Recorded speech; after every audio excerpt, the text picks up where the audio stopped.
Hello बच्चों, welcome back to our YouTube channel Rahul sir bio Trivedi. बच्चों, आज हम लोग प्लांट किंगडम के लेक्चर नंबर 4 की बात करेंगे और बहुत ही समझदारी वाली क्लास, कॉन्सेप्चुअल क्लास अगर कहा जाए तो आज हम लोग बात करेंगे टेरिडोफाइट्स की। पिछली क्लास में हम लोगों ने बात की थी ब्रायोफाइट्स की। तो इसकी भी लाइफ साइकिल थ्योरी से नहीं समझनी होती है और इसीलिए प्लांट किंगडम में हमेशा टेरिडोफाइट्स और जिम्नोस्पर्म बच्चों को समझ में नहीं आते। उसका रीजन सिर्फ यही है क्योंकि वो उसे याद करने की कोशिश करते हैं। एक बार इमेजिनेट करिए, डायग्राम्स की सहायता से समझिए। तो चलिए बिना किसी बकवास के चलते हैं वापस कहाँ, टेरिडोफाइट्स के पास। लाइन टू लाइन एनसीईआरटी के साथ नोट्स बनाइएगा, डायग्राम बनाइएगा और इसके साथ ही एमसीक्यू करिएगा। तो चलिए बिना किसी बकवास के बच्चों, सबसे पहले अगर हम बात करें टेरिडोफाइट्स की तो टेरिडोफाइट्स के अंतर्गत आने वाले जो पौधे होते हैं उन सभी प्रकार के पौधों को हम क्या कहते हैं, हॉर्स्टेल और फर्न कहा जाता है। Includes horsetail and fern. Pteridophytes के अंतर्गत आने वाले पौधों को जनरली हम लोग क्या कहते हैं, हॉर्स्टेल और फर्न कहते हैं।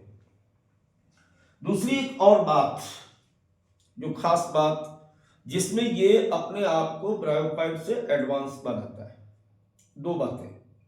पहली बात कि पृथ्वी पर पाए जाने वाले ये पहले पौधे हैं जिनमें वेस्कुलर बंडल एपियर हुए। इसके पहले ब्रायोफाइट्स और उसके पहले एल्गी दोनों में वेस्कुलर बंडल यानी संवहन ऊतक, जाइलम या फ्लोएम नहीं पाए जाते थे। ये बात हमें याद रखना है कि फर्स्ट टेरेस्ट्रियल वेस्कुलर प्लांट्स ये पृथ्वी पर पाए जाने वाले पहले स्थलीय संवहनी पौधे हैं। संवहनी पौधे उन्हें कहते हैं जिनमें जाइलम फ्लोएम पूरी तरह से विकसित हो जाता है। अब अगर बात करें कि इस प्रकार के पौधे पाए कहां पे जाते हैं, तो हैबिटाट की बात की जाए, हमेशा हमने बोला है हैबिटाट का मतलब होता है बेटा निवास स्थान। क्या मतलब होता है इसका, निवास स्थान इसका मतलब होता है। इस प्रकार के पौधे कहां पे उगते हैं? इस प्रकार के पौधे प्रायः found in cool, damp, सैडी place, well in Sandy soil conditions. ये प्रायः ठंडे, गीले, छायादार तथा रेतीली मिट्टी में अच्छी तरीके से उगते हैं। ये तो कॉमन बातें थी दोनों और इसमें कोई खास बात नहीं। एक ही क्वेश्चन था, फर्स्ट टेरेस्ट्रियल वेस्कुलर प्लांट। अब यहां से बात को अच्छी तरीके से समझने की कोशिश करेंगे। चलिए बच्चों, अब हम लोग बात करते हैं इनके जीवन चक्र के बारे में। देखो, जीवन चक्र का मतलब जन्म से लेकर के मृत्यु तक जो भी अवस्था परिवर्तन होता है उन सभी को हम एक साथ मिला करके लाइफ साइकिल कहते हैं। और हमने पहले भी कह रखा कि इस चैप्टर यानी इस टॉपिक में आपको लाइफ साइकिल बहुत अच्छे से समझनी पड़ेगी। एल्गी और ब्रायोफाइट्स दोनों में युग्मकोद्भिदी मुख्य होती थी। दोबारा सुनो, मैंने क्या कहा कि एल्गी और ब्रायोफाइट्स दोनों में जो गैमेटोफाइट स्टेज थी वो डोमिनेंट थी, लेकिन टेरिडोफाइट्स में विकास हुआ और उस विकास के फलस्वरूप स्पोरोफाइट अवस्था अर्थात 2n स्टेज जो थी वो ज्यादा समय के लिए आई। और गैमेटोफाइट अवस्था जो होती है वो कैसी होती है, गैमेटोफाइट अवस्था बेटा जो होती है वो कैसी होती है, कम समय के लिए आती है। अर्थात ये n स्टेज जो है आपको पता है, गैमेटोफाइट को हम लोग क्या बोलते हैं, युग्मकोद्भिदी बोलते हैं। क्या बोलते हैं इसको, युग्मकोद्भिदी बोलते हैं।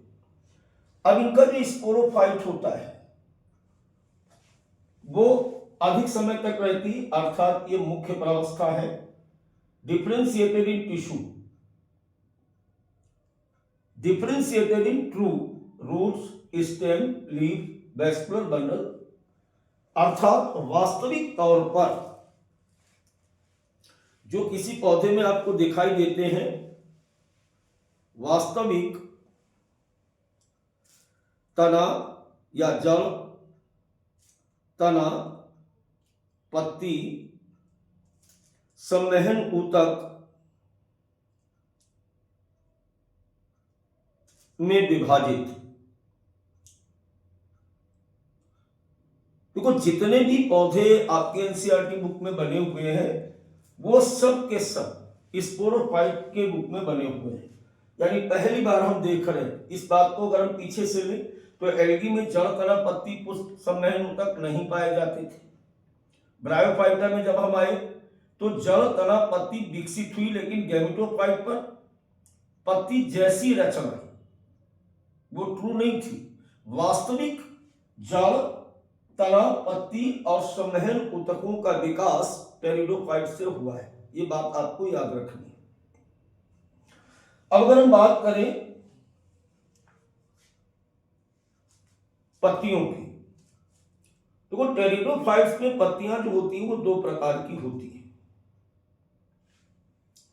कैसे दो प्रकार की होती हैं, जरा ध्यान दीजिएगा। टेरिडोफाइट्स में जो पाई जाने वाली पत्तियां होती हैं वो दो प्रकार की होती हैं। प्रथम प्रकार की पत्तियों को बेटा हम कहते हैं लघु पर्ण, इनको बोला जाता है लघु पर्ण। और इस प्रकार की जो लघु पर्ण होती हैं वो सिलाजिनेला में पाई जाती हैं। डायग्राम एक बना हुआ है, आप सिलाजिनेला का देखें। इस तरीके से आपकी इस तरीके से छोटी छोटी ये पत्तियां पाई जाती हैं। और पाई जाने वाली स्मॉल लीव्स को हम लोग कहते हैं, क्या कहते हैं बेटा इनको हम लोग कहते हैं लघु पर्ण या माइक्रोफिल्स। माइक्रो का मतलब स्मॉल, फिल्स का मीन्स पत्ती। अब माइक्रोफिल्स किसमें पाई जाती है? एग्जाम्पल क्या है इसका? सिलेजिनेला। एग्जाम्पल क्या है? सिलेजिनेला। इस तरीके से। दूसरी तरफ अगर हम देखें तो कुछ ऐसे टेरिडोफाइट्स हैं जिनमें बड़ी पत्तियां पाई जाती हैं। बड़ी पत्तियों का क्या मतलब है? उनको हम कहते हैं गुरुपर्ण। क्या कहते हैं इनको बेटा? गुरुपर्ण कहते हैं। कैसी होती है गुरुपर्ण? जो होती है वो इस प्रकार से आप देख सकते हो कि जैसे ये कोई एक फर्न की लीफ है, इस तरीके से बड़ी पत्ती है ऐसे, और फिर इस पर इस प्रकार से अन्य ये फर्न का एक पार्ट है जिस पर ऐसे पत्तियां लगी हुई हैं, इस तरीके से ऐसे ऐसे।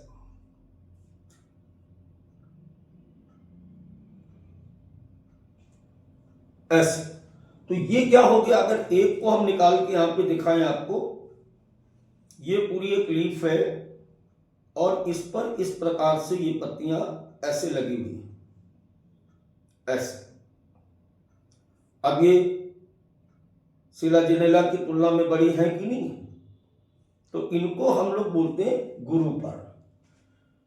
पहली बात हमने सीखी कि जो टेरिडोफाइट्स हैं इसमें दो प्रकार की पत्तियां हैं। जो आकार में छोटी होती है उनको माइक्रोफिल्स कहते हैं, और जो आकार में बड़ी होती है उनको हम लोग कहते हैं मैक्रोफिल्स। अभी मैंने स्पोरोफिल्स नहीं बोला, केवल क्या बोला? माइक्रोफिल्स और मैक्रोफिल्स। ऐसे एग्जाम्पल अगर पूछा जाए तो माइक्रोफिल्स यानी लघुपर्ण पाई जाती है सिलाजिनेला में, मैक्रोफिल्स या गुरुपर्ण पाई जाती है फर्न में। ऐसे आपको दिखेंगे इस तरीके से। अब बात आती है कि इसको हम लोग कई बार बोल देते हैं, क्या बोल देते हैं? इफ माइक्रो या मैक्रोफिल्स बियर स्पोरेंजिया, यदि पर्ण पर बीजाणुधानी उपस्थित होती तब उन्हीं पत्तियों को हम क्या कह देते हैं? लघु बीजाणुपर्ण और गुरु बीजाणुपर्ण, माइक्रोस्पोरोफिल्स या मैक्रोस्पोरोफिल्स। अब इसको समझो जरा बात को। जैसे ये कोई पत्ती है, मान लीजिए ये फर्न की पत्ती है, इस तरीके से ये फर्न की पत्ती है, ऐसे ऐसे ये फर्न की लीफ है, इस तरीके से। तो अभी ये क्या है? अभी ये मैक्रोफिल्स है, लेकिन प्रजनन के समय इनके ऊपर इस प्रकार से छोटी छोटी रचनाएं बन जाती है और बनने वाली इन रचनाओं को हम लोग कहते हैं बीजाणुधानी या स्पोरेंजिया। स्पोरेंजिया या इसी को हम कहते हैं बीजाणुधानी। ठीक है, तो बीजाणुधानी युक्त पत्ती अब ये क्या कहलाएगी? एग्जाम्पल क्या बताया इसका? फर्न बताया। तो फर्न की पत्ती पर अगर ये बीजाणुधानी बन जाती है, और फर्न की पत्ती थी कैसी थी? बड़ी पत्ती थी, गुरुपर्ण थी, तो अब इसे क्या कहेंगे? गुरु बीजाणुपर्ण या माइक्रो स्पोरोफिल्स। इस तरीके से इसको बोलेंगे मैक्रो स्पोरोफिल्स। क्लियर हो गया बात? दूसरी तरफ अगर मान लीजिए पत्ती छोटी है, इस तरीके से कोई छोटी पत्ती है जैसे कि सिलाजिनेला में पाई जाती है ऐसे, हालांकि सिलाजिनेला की पत्ती पर स्पोरेंजिया पत्ती पे नहीं होते हैं, फिर भी हम आपको यहाँ पर एग्जाम्पल बता रहे हैं। अब जैसे ये कोई छोटी पत्ती है, इस पर स्पोरेंजिया कंसीव हो गई, इस तरीके से बीजाणुधानी बन गई, तो अब इसी को हम बोलेंगे माइक्रो स्पोरोफिल्स, यानी इसका नाम हो जाएगा लघु बीजाणुधानी। दोनों बातें समझ में आई?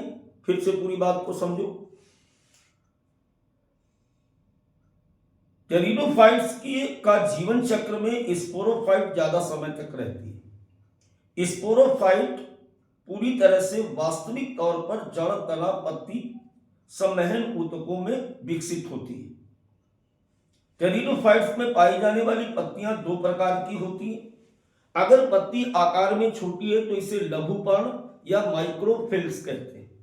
अगर पत्ती जैसे सिलाजिनेला, अगर पत्ती आकार में बड़ी है तो इसको मैक्रोफिल्स कहते हैं, जैसे फर्न। अब दूसरी बात, बुक आगे लिखती है कि मैक्रोस्पोरोफिल्स और माइक्रोस्पोरोफिल्स, अगर पत्ती पर बीजाणुधानी लग जाए तो उसके आगे स्पोरो लग जाएगा, और अगर बीजाणुधानी नहीं है तो केवल माइक्रो रहेगा। और अगर बीजाणुधानी उपस्थित हो जाती है तो इसको क्या बोलते हैं? फिर इसको बोलेंगे मैक्रोस्पोरोफिल्स और माइक्रोस्पोरोफिल्स। क्लियर हो गई बात इतनी?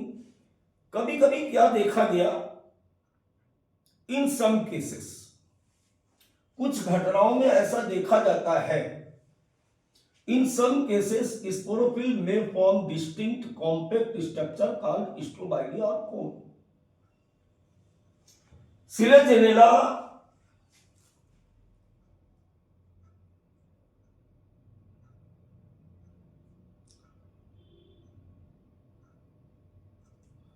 और इक्विसेटम में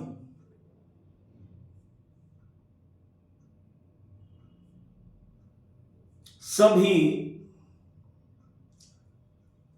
बीजाणुधानी या बीजाणुपर्ण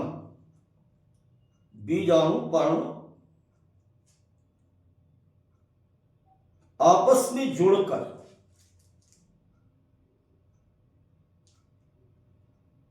एक सघन रचना का निर्माण करते हैं। सघन रचना का निर्माण करते हैं। कैसे? आप देखिए, जैसे आप देखते हो ना कि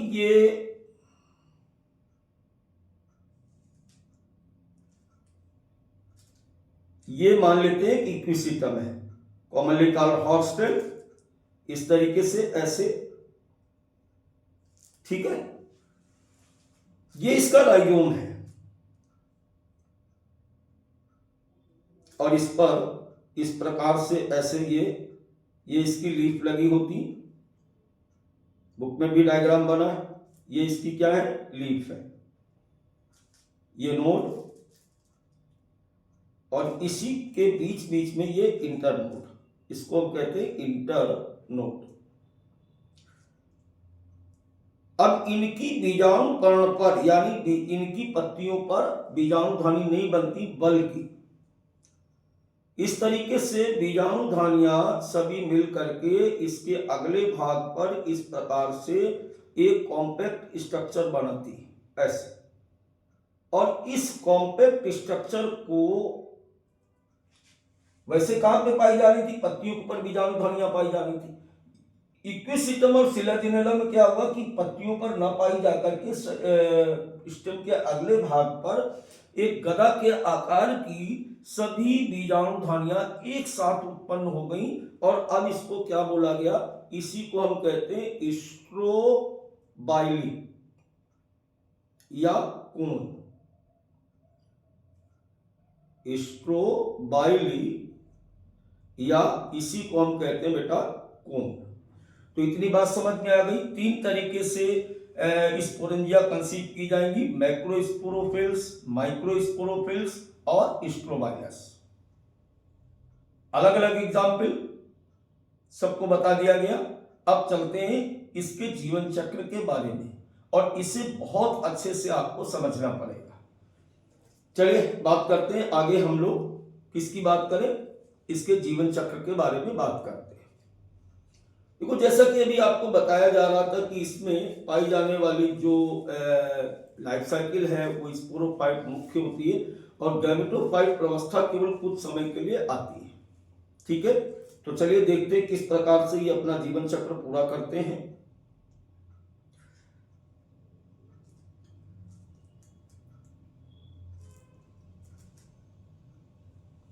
सबसे पहले हम लोग देखते हैं, और जो कुछ भी आपको ये बेसिस करके पढ़ाया जा रहा है, ये आपको हम पढ़ा रहे हैं फर्म की जीवन चक्र को आधार मान करके। ठीक है,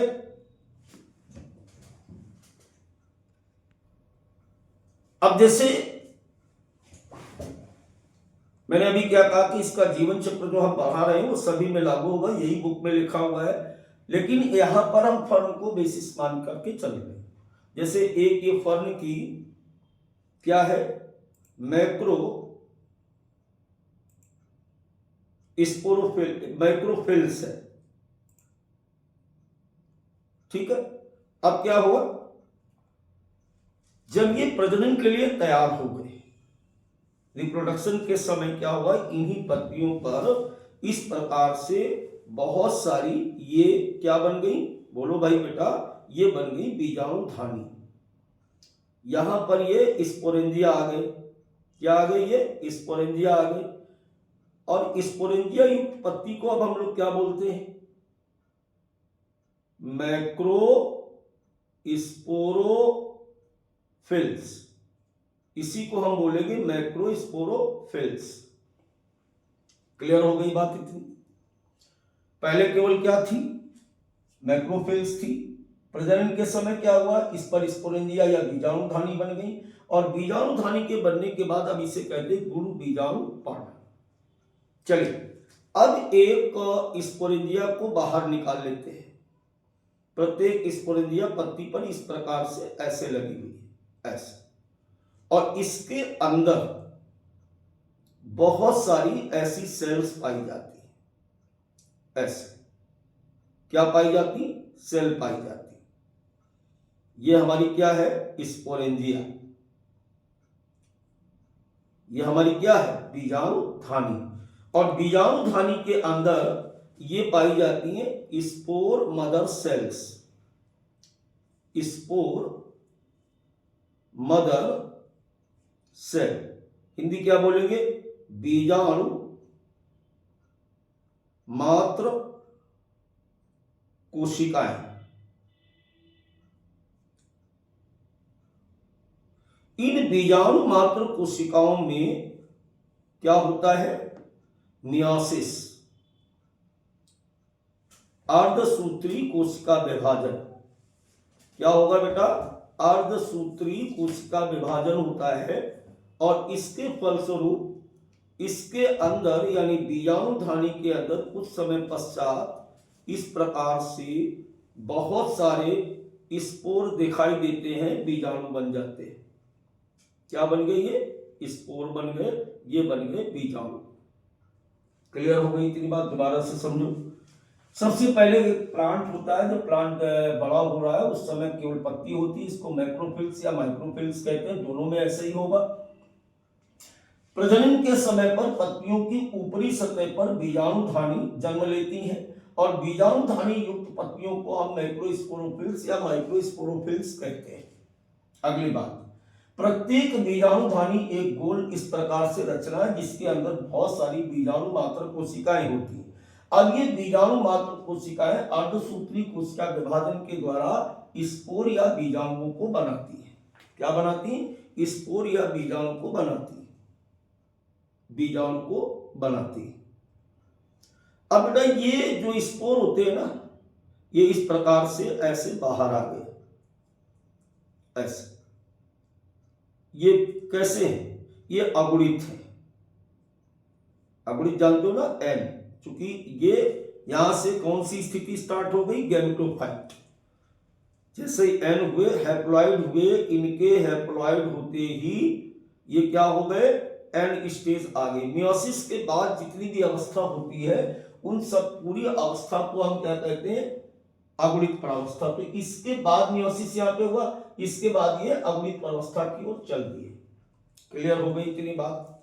अब इन बीजाणुओं का अंकुरण होता है। क्या होता है बेटा? अंकुरण होता है। अब देखिए क्या हुआ,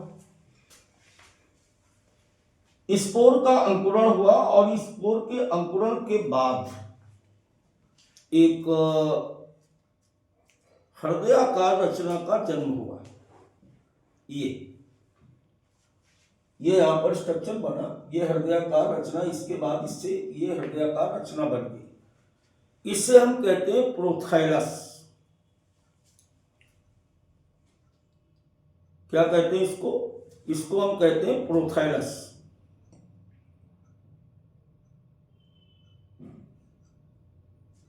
इस प्रकार से अगुणित या अर्धसूत्री विभाजन के फलस्वरूप माइक्रोस्पोरेंजिया या स्पोरेंजिया में बड़े हुए स्पोर बाहर आते और बाहर आकर के नम छायादार स्थानों पर ये अंकुरित होना प्रारंभ करते। अंकुरण के फलस्वरूप एक नई हृदयाकार रचना बनाते। इस नई हृदयाकार रचना को हम क्या कहते हैं? प्रोथैलस कहते हैं। प्रोथैलस कैसा है? कम विकसित, छोटा, बहुकोशिकी, स्वतंत्र जीवी, अगुणित, युग्मकोद्भिदी को प्रदर्शित करता है तथा स्वयं में प्रकाश संश्लेषी होता है। After the germination, a spore produced a heart-shaped inconspicuous small multicellular free-living haploid gametophyte, which are photosynthetic and always spore germinated in cool, damp and shady places. इतनी बात आपको समझ में आ गई। देखो, हमेशा टेरिडोफाइट्स में स्पोरोफाइट से गैमेटोफाइट स्वतंत्र होती, अलग अलग होते, और इस स्वतंत्र गैमेटोफाइट को हम प्रोथैलस कहते हैं। और एक बात, प्रोथैलस हमेशा अगुणित होता है। ये दो सवाल बहुत पूछे गए नीट में। आगे की बात करें अगर, तो इस प्रोथैलस पर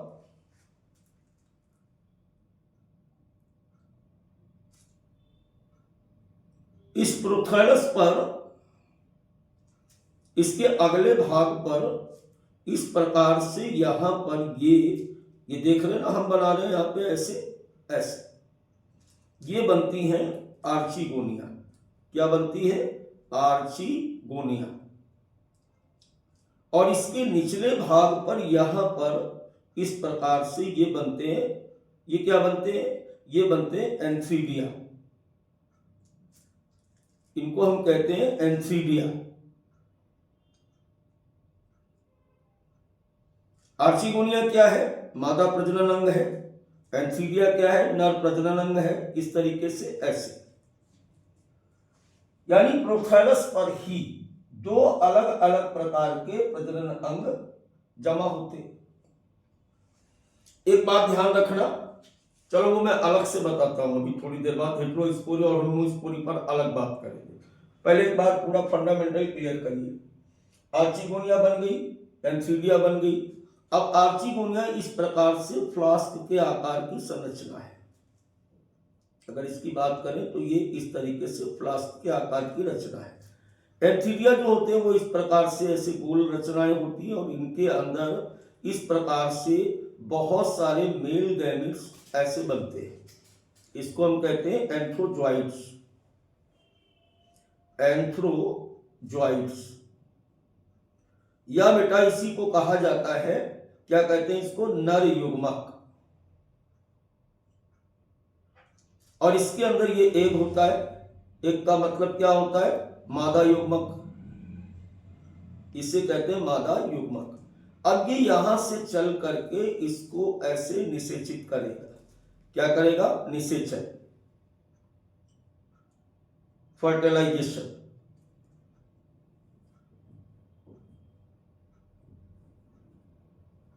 और निषेचन की प्रक्रिया किसके द्वारा पूरी होती है, जल के द्वारा। किसके द्वारा होगी, जल के द्वारा, यानी fertilisation take place by the help of water. Clear हुआ। अब इसी के अंदर जाइगोट बनेगा। इसके आगे यहां पे आ जाओ, ये जाइगोट बनेगा, 2n का जाइगोट बना। और जाइगोट से यहां पर एम्ब्रियो बनना स्टार्ट हो जाता है। इसके अंदर यहां पर क्या बनना स्टार्ट हो जाता है, एम्ब्रियो। और यही आगे चल करके फिर एक न्यू प्लांट्स में बदल जाता है। दोबारा से एक बार समझ लो, कुछ थोड़ा सा लंबा हो गया है बेटा। माइक्रोस्पोरोफिल्स या माइक्रोस्पोरोफिल्स, फिर इसके बाद बीजाणुधानी स्पोरेंजिया इसके ऊपर जनरेट होती हैं। इन स्पोरेंजिया युक्त पत्तियों को माइक्रोस्पोरोफिल्स या माइक्रोस्पोरोफिल्स कहते हैं। स्पोरेंजिया के अंदर अर्धसूत्री कोशिका विभाजन के द्वारा स्पोर बनते हैं। स्पोर जमीन पर गिर पड़ते हैं, जहां पर नम छायादार स्थान होते हैं, जल उपस्थित होता है, वहां पर ही अंकुरित होते हैं। अंकुरित होकर के एक कम विकसित छोटे बहुकोशिकीय स्वतंत्र जीवी अगुणित युग्मकोद्भिदी को जन्म देते हैं, जिसे प्रोथैलस कहते हैं। प्रोथैलस पर ऊपर की तरफ आर्चिगोनिया मादा प्रजनन अंग, नीचे की तरफ एंथीरिया नर प्रजनन अंग पाए जाते हैं। एंथीरिया के अंदर नर गैमेट्स के रूप में एंथ्रोजॉइड्स होते हैं। आर्चिगोनिया के अंदर मादा युग्मक के रूप में एग होता है। अब इसके बाद ये जल में तैरते हुए इसके अंदर प्रवेश कर निषेचन की प्रक्रिया को पूरा करके जाइगोट बनाते हैं और जाइगोट आगे चल करके एम्ब्रियो में विकसित हो जाता है। अब देखो यहां पर एक बात को और समझ ले। बात को समझना क्या कि the development of zygote in the young embryo take place within the female gametophyte. This event is a precursor to the seed habit, considered an important step in evolution. इसकी हिंदी समझे बात को, क्या लिखा हुआ है। इस प्रकार जाइगोट का यंग एम्ब्रियो में गैमेटोफाइट के अंदर बनना बीज बनने की प्रक्रिया में एक जैव विकासी लक्षण को ये प्रदर्शित करते हैं। इसी के बाद जिम्नोस्पर्म आएंगे, उनमें बीज बनने स्टार्ट हो गए। तो वास्तविक तौर पर पहली बार जाइगोट से भ्रूण का निर्माण गैमेटोफाइट के अंदर बनना या उपस्थित होना बीज निर्माण की प्रक्रिया को प्रदर्शित करते हैं। तो कोई एक बात यहां पर और देख लीजिए, वो बहुत जरूरी बात है। टेरिडोफाइट्स बेटा जो होते हैं ना,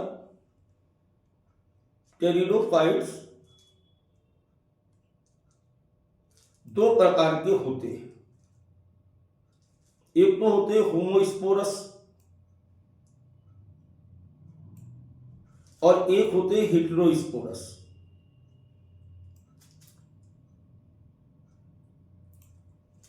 अब दोनों का मतलब क्या होता है, दोनों का मतलब साफ है, ध्यान दीजिएगा तब मजा आएगी। इसे हम लोग कहते हैं समबीजाणुक, समबीजाणुक, और इसे हम कहते हैं विषम बीजाणुक।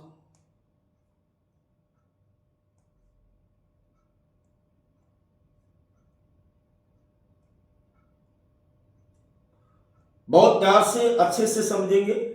विषम बीजाणु का उदाहरण है साल्विनिया और मार्सिलिया।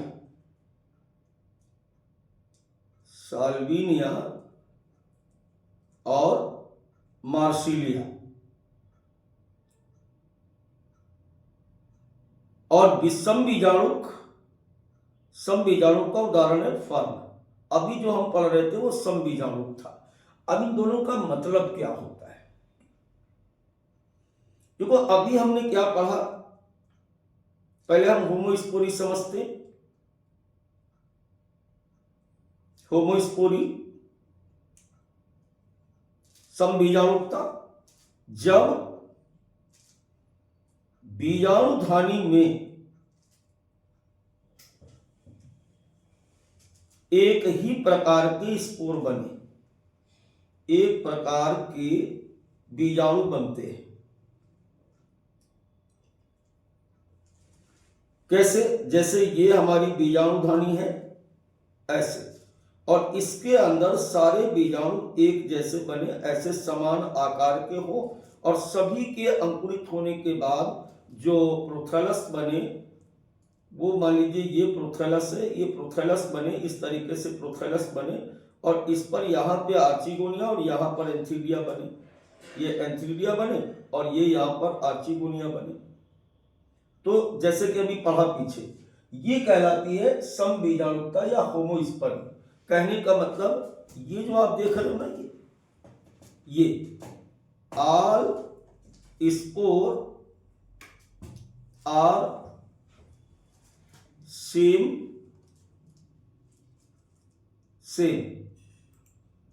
लेकिन अगर ये बात साल्विनिया और मार्सिलिया में होती, ये तो फर्न में हो गया, अगर यही बात साल्विनिया और मार्सिलिया में होती तो क्या होता? इसमें ऐसे नहीं होता। मान लेते हैं कि कोई एक लीफ है, इस तरीके से ये कोई लीफ है, मान लेते हैं कि ये ऐसे एक लीफ है, ऐसे ये कोई लीफ है, ये साल्विनिया की मान लो या आप उसकी मान लो मार्सिलिया की। इसमें एक तरफ क्या होगा कि ये छोटी पर्णम ये बनेगी, बड़ी बड़ी बीजाणुधानियां बनेगी, इनको हम कहते हैं मैक्रो स्पोरेंजिया। दूसरी तरफ ये छोटी छोटी बनेगी ऐसे। दो प्रकार की बीजाणुधानी बनती, एक तो होती मैक्रो और दूसरी होती माइक्रो। अब अगर माइक्रो वाली फूटेगी तो इसके अंदर से स्पोर छोटे छोटे निकलेंगे ऐसे, और ये वाली फूटेगी तो इसके अंदर से बड़े बड़े स्पोर निकलेंगे ऐसे, ऐसे निकलेंगे। तो दो प्रकार के स्पोर बने ना। तो जब दो प्रकार के स्पोर बने, ये मैक्रो स्पोर बने और ये माइक्रो स्पोर, तो विषम बीजाणुकता हुई कि नहीं? इसलिए इसको कहते हैं विषम बीजाणुकता। अब दोनों से अलग अलग प्रोथैलस बनेगा। इससे जो प्रोथैलस बनेगा, इस पर केवल मादा प्रजनन अंग यानी एंथीडिया पाई जाएंगी, सॉरी आर्चिगोनिया पाई जाएंगी। और इससे जो प्रोथैलस बनेगा, इस प्रोथैलस पर केवल एंथीडिया पाए जाएंगे। यानी कहने का मतलब हमारा ये था कि मार्सिलिया में और सिलाजिनेला में दो प्रोथैलस बनेंगे, नर प्रोथैलस अलग बनेगा और मादा प्रोथैलस अलग बनेगा। जबकि फर्न में हम क्या देख रहे हैं? एक ही प्रकार के सारे स्पोर हैं, एक ही में आर्चिगोनिया और एंथीडिया एक ही थैलस पर बनते हैं। तो इस प्रकार टेरिडोफाइट्स होमोस्पोरी और हेटेरोस्पोरी दोनों को प्रदर्शित करते हैं। क्लियर हुआ? बहुत खास बातें यही क्वेश्चन होते हैं, ज्यादा कुछ नहीं आना यहां से। चलिए बात को आगे बढ़ाते हैं। अब अगर हम बात कर लें किसकी, टेरिडोफाइट्स के वर्गीकरण की बात करें, क्लासिफिकेशन।